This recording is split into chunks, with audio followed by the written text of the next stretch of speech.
ሰላም ክቡራት ተኸታተልቲ ከመይ ትቕንዩ እዚ ዜና መጽሔት እዩ ዜና መጽሔት ከም ልሙድ ሎመዓልቲ እውን ክልተ ርእስቲ ሒዝና ልኩም ቀሪብና ኣለና እቲ ቀዳማይ ኣርእስቲ ሓደ ዘሐጉስ ዜና ኮይኑ ብኡ ቢልካ ከዓ ቀጻሊ ንኻልኦት መንእስያት ኣብነት ክኸውን ዝኽእል ነገር ሎሚ ምሸት ኣብዚ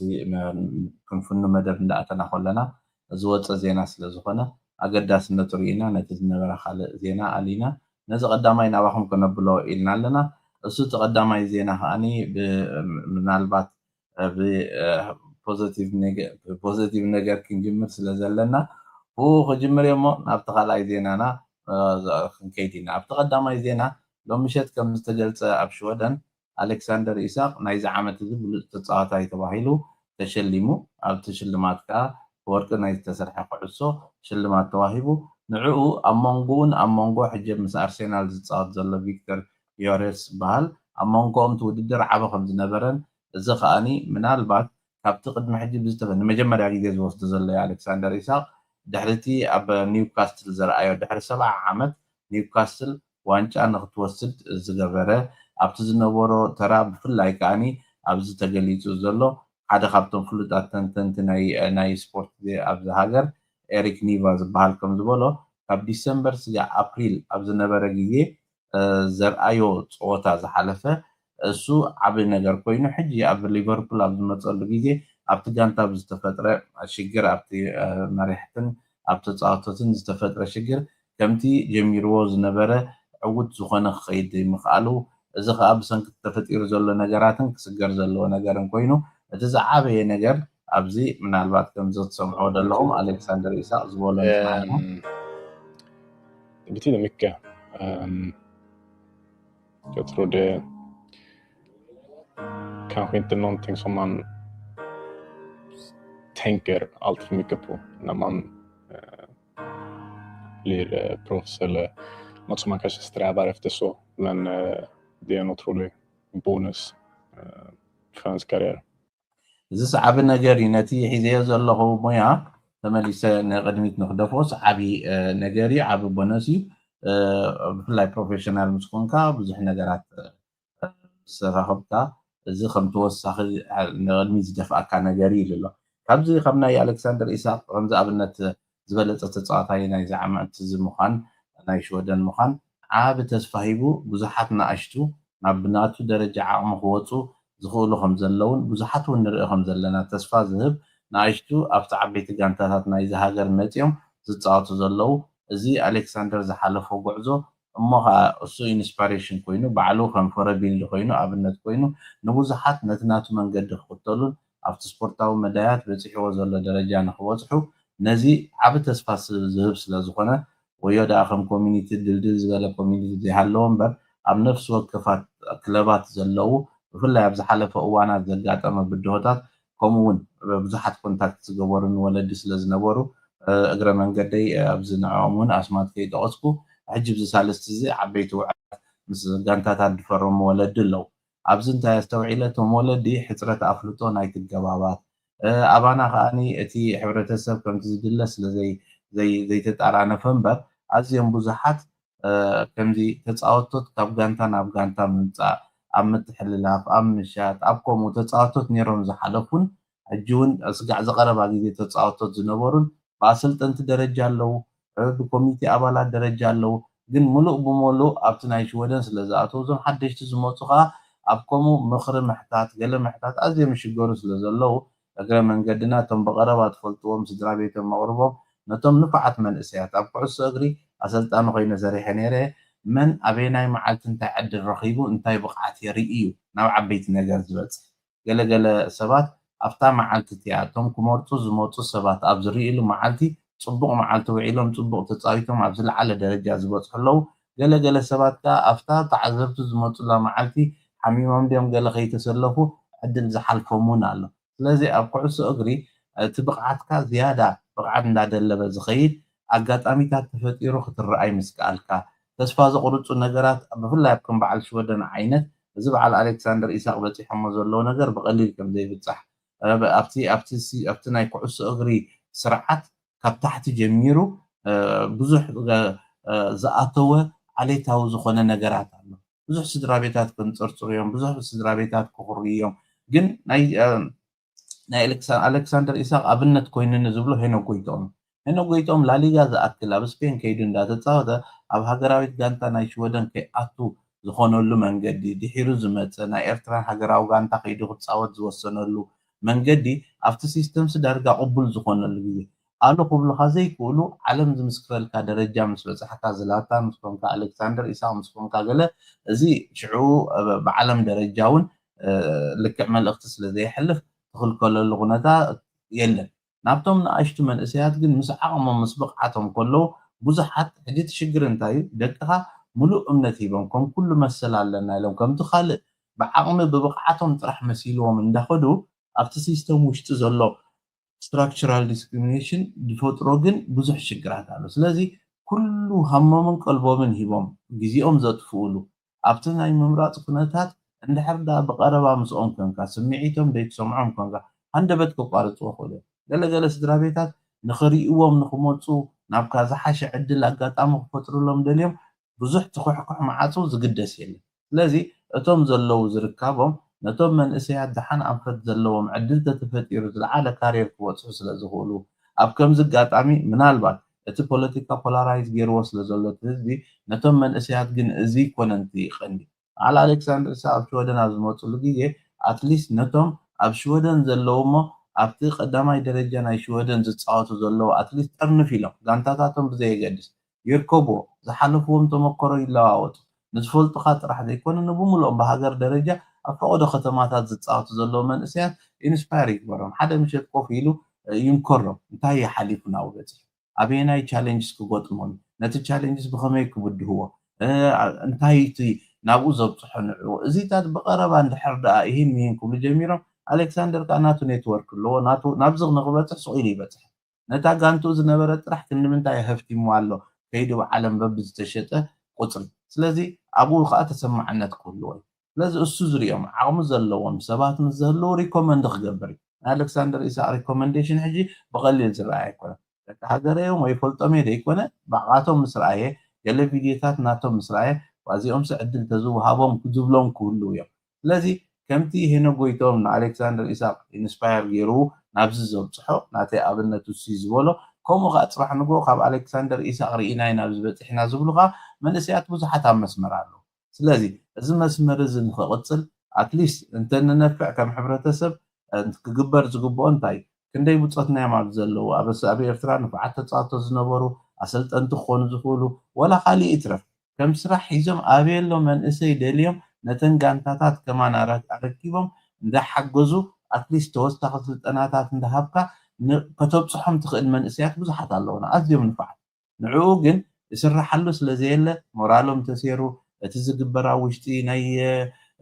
بفلا يبقى أجري نفسه زخ على بس نسرعت بلك أنت زغير كعس أجري هجراوي جانتا شودن تايم مسألة نيرة كالي تازا حلفت زغرة بتزرع أنا يبزغ أربع أوانات أنا قبلهم ده يقولوا أبدأ خيدهم تتصاوت سلزبوزحو نداموت سند أتوساتهم حجي وال أبارسلونا تتصاوت أبارسنال تتصاوت أبقل أنت لو نزيهم كم يرجع تتصفهم تغير أي تخيلن كومو خمسنا يبع ليفربول يبع ألكسندر إسحاق أنت تقبريتها لازم خمسين دابولو نداوت سبزيهم متيهم تزيئات يومه بزبز هاجر زكاين من رجعات ناي ممرات تقولون دات بس لازم خيد ثم قلعت كا مورالهم تحاسي قلتيفهم قديفهم اللي يكبلوا خولي لذي እቶም ኣብ ብዙ ዓይነት ከባቢ ዘለዎም ሰባት ነዞም መንእሰያት እዚኦም ከተተዋውዕዎም ብምክንያት እዚ ኣሌክሳንደር ኢሳቅ በፂሕዎ ዘሎ ዓወት ንኩሉ ፍናን ስለዝኾነ ዓብ ነገር ስለዝኾነ ነቲ ጀሚርዎ ዘሎ ካርየር ከዓ ብዝበለፀ ሊቨርፑል ኩነታቶም ኣመዓራርዮም ናቱ ዓቕሚ ከምቲ ዝድለ ክጥቀምሉን ናብቲ ዝነበሮ ፎርማሲዮን ናብቲ ዝነበሮ ፎርም ናይ ብቕዓቱ መፅዩ ዝያዳ ከበርክትን ዝያዳ ሽም ብዓለም ደረጃ ክረክብን بعد إنجليز تزخبر تتصاعد كوينو خشيت مالت عبد زلنا سلذي كينوتي ماتريالاوي ربحاتاتو نخالوت نعشتو إنسباير جيرو نابتسوز بوقع زخول عقم زلهم من إسيات عدل تخل كيلون بأغا خي اللي من أنتي أب أقرأ من قدنا ألكسندرن أب قبابي زلون نزا حساب زخ حسبلون نتوم نعشتو منفعات عقم زلهم تعدل كي كله وزحات مسؤوز نبورز تخلون له وزحات مسألة أبنت بعلو نايم هنا قويتهم علينا أبز ساعات دي هنا قويتهم بعلو أسل تاني يزلو قالوا أتون كوم لو من سياس الذي እዚ ኩሉ ብግምት እቲኻ ክስራሓሉ ዘለዎ ዓውዲ ከምቲ ዝድለ ደይስራሕ ዘሎ ነገር ዘይከውን እንተኮይኑኻ ምስ ዓቕሞም ዘለዎ መንእሰያት ወፂኦም ኣብ ካልእ ሃገራት ፈቲኖም ዝኸድሉ ኩነታት ክኽየድ ይግባእ ኣብዚ ስለ ዘይተመርፁ ካብዚ ወፂኦም ናብ ሚድል ኢስት ከይዶም ዝፃወቱ ኣዝዮም ብዙሓት እዮም ኣብ ሚድል ኢስት ተሸይጦም ፃዊቶም ናብ ሃገራዊት ጋንታ ናይ ምብቃዕን ዘይምብቃዕን ነገር ግን ከም ካልኣዊ ነገር ተስፋ ቆሪፆም ገዲፎሞ ዝኸዱ ብዙሓት ንምንታይ እዚስ ዓቕሚ ነይርዎ ንምንታይ ናብኡ ይኸይድ እዩ ዓቕሚ ሃልይዎ ግን ናብ ሃገራዊ ጋንታ ከም ዘይበፅሕ ዝኸውን እንተኮይኑ ኣብ መጨረሻ እቲ ካልእ ኣማራፂ ምንዳይ ስለ ዝመፅእ ንብዙሓት ቃል ተስፋ ቆርፅ ስለ ዝኽእል እዚኣ ተገዲሱ ክስራሓላ ዘለዎ ነጥቢ እያ እሞ እቶም ኣብ ስፖርትን ኣብ ስፖርት ከባቢ ዘለኹምን ነዚ ጉዳይ ከተንብህሉ እንዳተላበና ናብቲ ካልኣይ ኣርእስትና ክንሰግር ኢና ኣብዚ ካልኣይ ኣርእስትና ከነቕርቦ መሪፅና ዘለና ጉዳይ እንታይ እዩ ኣብ ዝቕፅል ዓመት ካብ ዝተኣታተው ሓደ እዚ እዩ ፓክት ዝበሃል ናይ ኢሚግሬሽን ሕጊ ኣብዚ ኤውሮጳ ብምልኦም ብዛዕባ ናይ ኣሳይለም ኣገባባቶም ሃርሞናይዝ ምግባር ኣብ ሓደ ምምፃእ ብዝብል ሓደ ካብቲ ዕላማታቱ ቁፅፅር ምዕባይ እዩ ሓደ እንታይ እዩ ዝኾነ ይኹን ኤውሮጳ ዝኣቱ ቅድሚ ምእታው ፎርም ምምላእ ከምዚ ናብ ኣሜሪካ ክትከይድ ከለካ ሕጂ እውን እንግሊዝ ከምኡ ገይሮም ኣለው ቅድሚ ምኻድካ ቀዲምካ ትሕብር ከምኡ ዓይነት መን እዮም እቶም ዝመፁ ዘለው ፈሊጥካ ምፅናሕ እዚ ነቲ ኮንትሮል ክጥዕም ማለት እዩ ሓደ ካልኣይ እቲ ኤግዚት ኢንትሪ ዝበሃል ከዓኒ ከትርርዎ ንሰብ ናበይ ይኣቱ ኣሎ ናበይ ይወፅእ ኣሎ እቲ ኮንትሮሎም ከዓ ከትርርዎ ሓደ እዛ ዓበየት ግን ኣብኡ ትለዓል ዘላ ሕጂ እሞ ተሰማሚዖምሉ ዘለው ኣሰካፊ ማለት እዩ ሰርድ ሴፍ ካንትሪ ዝበሃል እዩ ሳልሳይ ውሑስ ሃገር ዝበሃል ማለት እዩ እዚ ከነስፍሖ ኣለና ይብሉ ኩሉ ሸዓብቲ ክቐርብ ከሎ ኣዝዩ ጥዑም መንገዲ ኮይኑ እዩ ዝቐርብ እዚ 18 ዲሰምበር ሎማዓንቲ ተሰማሚዖም ዘለው እዚ እንታይ ዝብል ዘሎ ሳልሳይ ውሑስ ሃገር ማለት እቲ ዕላማና ኣብሉ ኣለው ማለት ክብልዎ ከለው ብጥዑም ቋንቋ ስለ ዘቕርብዎ ዕላማና ሰባት ኣብ ኣፍሪቃ ከለው ወይ ኣብ ካልእ ሃገራት ካብ ኤውሮጳ ወፃኢ ከለው ሓፈሻዊ ንመን ምዃኑ ርድዩ ካብ ኤውሮጳ ወፃኢ ከለው ዕቑባ ዝሓትሉ ኩነታት ክጅምር ሕጂ እንታይ ይበሃል ነይሩ ቅድሚ ሕጂ ብምልኦም ኣብ ሓደ ቦታ ወሲድካ ዕቑባ ይሓቱ እሞ ካብኡ ተተቐቢልካዮም ይኣቱ ተደይተቐቢልካዮም ብኡ ገይሮም ይተርፉ ዝዓይነቱ ነዚ ሕጂ ትሰማምዕሉ ኣለው ሳልሳይ ውሑስ ሃገር ዝብል ብሰለስተ መንገዲ ክንትግብሮ እዩ እዚ ከዓ እንታይ እዩ እቲ ተሪኢኹሞ ዝኾነ ይኹን ኮኔክሽን ተለካ ንኣብነት ኤርትራውያን ኣብ ኢትዮጵያ ዝዓበዩ እንታይ ይብልዎም ነይሮም እስኻሲ ካብ ኤርትራውነት ኢትዮጵያዊነት ናባኻ የመዝን ምክንያቱ ዝበዝሐ ዕድሜኻ ብኢትዮጵያ ካሕሊፍካዮ ናይ ኤርትራ ፓስፖርት ካ የምፃኻን ስለዚ ኣብ ኢትዮጵያ ሒድካ ክትነብር ትኽእል ኢኻ እሞ ዜጋ ደይኮንኩ ወላይ ትኹን ናብኡ ኮኔክሽን ስለ ዘለካ ብምባል ናብ ሳልሳይ ውሑስ ሃገር ምምላስ ኣብነት እየ ዝገልፅ ዘለኹ እቲ ካልኣይ ብዛዕባ ኤውሮጳዊት ዘይኮነት ሃገር ብኣቢሉ ተሓሊፉ ኣብታ ሃገር ዕቑባ ክሓትት ትኽእል ተነይሩ እዚ ከዓኒ ከይረኣኻ ጉዳይ ምምላስ እዩ ዝበሃል ዘሎ ሕጂ እዚ እንታይ ኢንኣድሚሰብል ማለት እንታይ እዩ እቲ ሓሳቦም ዘሎ እንታይ እዩ ዝኾነ ኣሳብ ሳልሳይ ውሑስ ሃገር ሓሊፉ ዝመፀ ንዝኾነ ሃገር ኤውሮጳሲ ጉዳይካይ ንሪኦን ኢና ናብኡ ተመለስ ድሮ እኮ ሰርሕሉ ኣለው እዮም ገሊኦም ምክንያቱ ንሳውዝ ኣፍሪካ ነርካ ኢኻ ተመለስ ዝበልዎም ንኡጋንዳ ነርካ ኢኻ ተመለስ ዝበልዎም ኣለው ሕጂ መስተን ሃገራት ተሰማሚዖም ናብአን ክመልሱ ጉዳይኩም ኣብዚ ንሪኦን ኢና ንኽብሉ ካብ ጁን 2026 ክትግብርዎ ተሰማሚዖም ከም ዘለው ዘውፅዎ ዘለው ስለዚ ኣብቲ ጁን 2026 ክትግበር ዝበሃል ዘሎ ናይ ኤውሮጵያን ምፓት እዚኣ ኣሸጋሪት እያ ሰባት ናብ ካልእ ሳልሳይ ውሑስ ሃገር ዝበልዎ ናይ ምምላስ ዕድል ንኸስፉ እዩ ኣብ ምእታውን ገና ብሳልሳይ ውሑስ ሃገር ረጊፅካ መፂኻ ይካይልካስ ኤውሮጳ ዘይኮነ ሃገር እውን ሳልሳይ ውሑስ ሃገር እዩ ነይሩ ንዓኻ እንዳበሉ ክነፅጉ እዚ ከም ዘስፍሕዎ ሎማዓንቲ ምሸት ዝወፀ ነገር እዩ እዚ ሓደ ካብቲ ንኣብነት ኣብ ሰሙን እዚ ኣዛራቢ ኮይኑ ዘሎ ብሽወደን ሚኒስትር ወፃኢ ጉዳያት ናይ ሽወደን ናብ ኤርትራ ከይዳ ኣላ ናብኡ ከይዳትሉ ዘላ ምክንያት ሓደ ካብኡ እዚ ምስ ናይ ኤርትራ ናይ ሰብኣዊ ጉዳያት ሓላፊት ልኡል ገብረኣብ ምስኣ ከም ተዘራረበት ምስ ናይ ዩኤን ቤት ፅሕፈት ኣብኡ ምስ ሚኒስትር ወፃኢ ጉዳያት ናይ ኤርትራ እዚ ከዓ እንታይ እዩ እቲ ክልተኣዊ ርክባትና ከነዕቢ ዝበሃል ዘሎ ስጋ ሕጂ ኣገዲድካ ናብ ኤርትራ ፌይል ዝገበሩ ኣሳይለም ሲከር ወይ ከዓ ደይተቐበልዎም ሰባት ኣገዲዶም ንኤርትራ ምምላስ ስጋ ሕጂ ይነበረ ብድላይቲ ሰብ ክኸይድ ይኽእል ነይሩ ኣገዲድካ ግን ኣይነበረ ሕጂ ግን ኣገዲድካ እውን ንምምላስ ንኽከኣል ኣብኡ ኣትሊስት ነቲ ማሕበራዊ ጉዳያት ዝበሃል ሚኒስትሪ ንዑ ኢምፓወር ምግባር ፋይናንስ ሓጊዝካ ከምዚ ንሶማል እንታይ ገይሮሞም ከይዶም ሓደ ሰብ ብገንዘብ ናይዚ ሂቦም ኣቁፂሮም ናይ ጉዳይ ናይዚ ዝከታተል ኣብ ሓደ ሚኒስትሪ ገይሮም ሶማላውያን ናብ ሶማል ንምምላስ ምስጢራዊ ስምምዕ ገይሮም ተመሊሶም ሎሚ ትማሊ ሬድዮታት ሚድያታት ናይ ሽወደን ከቃልሕዎ ኢለ እዚ ናይ ኤርትራ ዑደት ከዓ ሓደ ክልታዊ ርክባት ንምግባርን ዞባዊ ምዕባለታትን ገለ ንበሃል ኣሎ እግረ መንገዱ ዝኾነ ርክብ ክንገብር ተኮይና ዳዊት ኢሳቅ ይውጣ ገለ ዝብል ነገር ክህሉ እዩ። እዚ ግን ዓዋይ ትበልሉ እስኹም እቲ ክልቲኣዊ ርክብ ዝበሃል ንስራሕ ንጀምር ድሕሪኡ ከም ሰናይ መግለፂ ናይቲ ጀሚሩ ዘሎ ርክባት ናይ ዳዊት ምውፃእን ካልእን መስ ተጀሚሩ ዘሎ ናይ እሱራት ምውፃእ ማለት እዩ ከምኡ ዓይነት ተርእዮታት ኣብ ቅድሜና ክንርኢና እዚ ግን እንታይ ሒዙ ክመፅእ ብድሕሪኡ ነዊሕ ኣይክኸይድኒ ከምቲ ቅድሚ ሕጂ ነዊሕ ዘርዚርና ንገልፆ ነበርና ዝመፅእ ዘሎ ሕግታት ምሕዳግ ናይ ፍቃድ ተሓታትነት ገለ ዝብልዎ ደለው እዚታት ንገልፆ ነርና ኢና ኣብዚ ሃርሞኒ ሚድያ ነዊሕ ግዜ ገሊፅና ኢና እዚ ከዓ ሕጂ ድሕሪ ቁርብ እዋን ናብ ኤርትራ ናይ ምምላስ ኣፍ ደገ ክኽፈት ምስ መንግስቲ ስምምዕ ክግበር እዚታት ክመፅእ ከም ዝኽእል ክንፅበዮ ኣለና ስለዚ እቲ ዝኸይድ ዘሎ ብኤውሮጳ እንታይ እዩ እቲ ሕግታት እንዳተረረ ከይዳ ኣሎ ብደረጃ ኤውሮጳ ናይ ዕቑባ ኣገባባት ዝኣቱ ዝወፅእ ናብ ኤውሮጳ መኒ ምፍላጥ እዚ ኮንትሮል ጌርካ ከዓ እቲ ቁፅሪ ናይ ስደተኛታት ንምቁፅፃሩን ናይ ኣገባብ ዕቑባ ኣብ ኩሉ ኤውሮጳ ሓደ ዓይነት ምግባሩን ብምሉእ ኤውሮጳ ኣብ ሳልሳይ ሃገር ገና ካብ ኤውሮጳ ወፃኢ ከለዉ ዕቑባ ኣብኡ ከለዉ ሰሚዖም ዝኣቱ ከእትዉ ዘይኣቱ ኣብኡ ከሎ ከትርፉ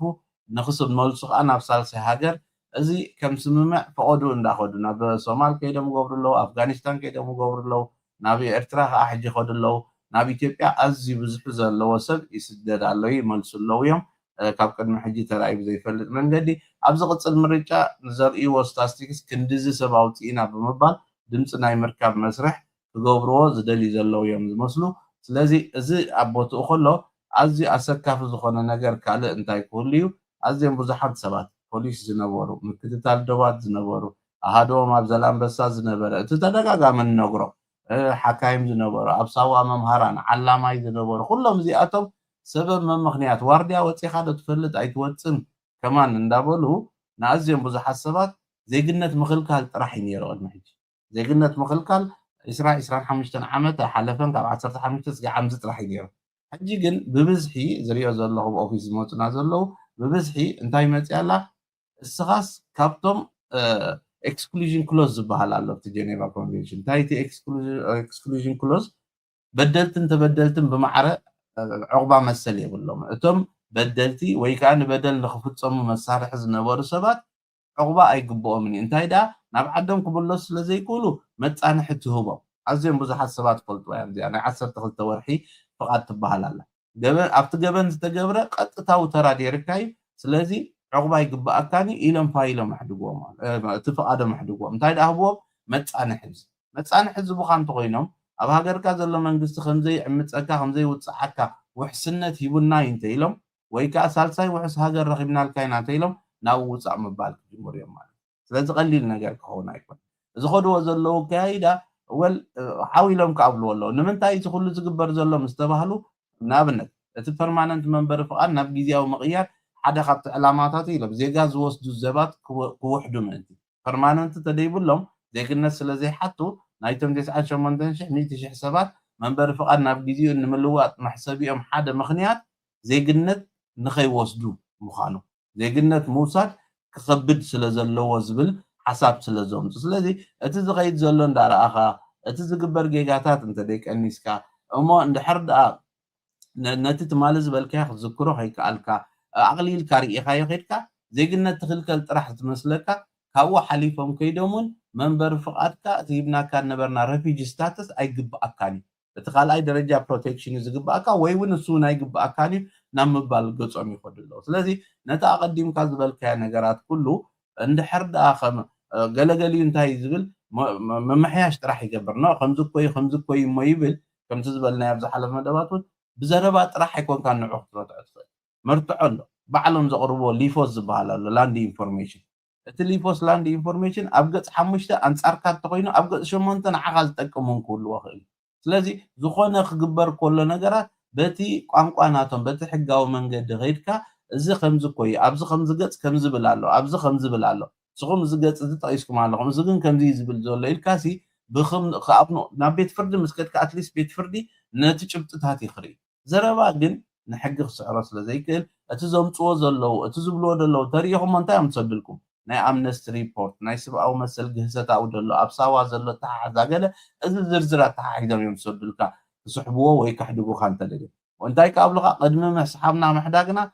ريتو هابنا قبلها تريتو منتاي يخم تقصدلو اب حقي ابز حلف زبلكايو زربا انا خناتاتنا ارترا زقلت او فتناتهم مربع حبريت لكم جوجل اتيهم ليفوس اريتريا لكم صحفوا لاند انفورميشن مخاني ولا باوروبا حبر الدرجه ناي اوروبا بمن يقول له اي سي او اي بولو سي او اي مالت كانتري اوف اوريجين انفورميشن اقرا من قد نخلو امبل عالم زلسب نتع عقبا حتى مسرح يوروبيان